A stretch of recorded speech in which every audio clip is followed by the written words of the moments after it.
Aš džiaugiausi tikrai, nes kažkiek ir tikėjausi tiek antrus metus laimėjęs, tai galvoju, pirmą kartą ten dabar galvoju, antrą kartą duosiu.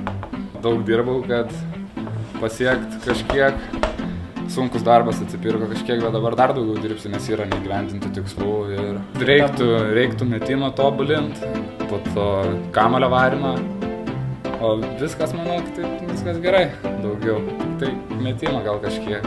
Nežinau, gal prieš 2 metus, kai laimėjau, tai buvo biški didesnis jaudulys, dabar tai nebuvo taip, tai viskas gerai, nesijaudinu. Padeda tikrai gerinti tos individualius veiksmus, tikrai vyro naudos. Daugiau tokių, kad organizuotų. Aišku, man jau paskutiniai metai nebegalėsiu žaisti, bet nieko, komanda atsigrės.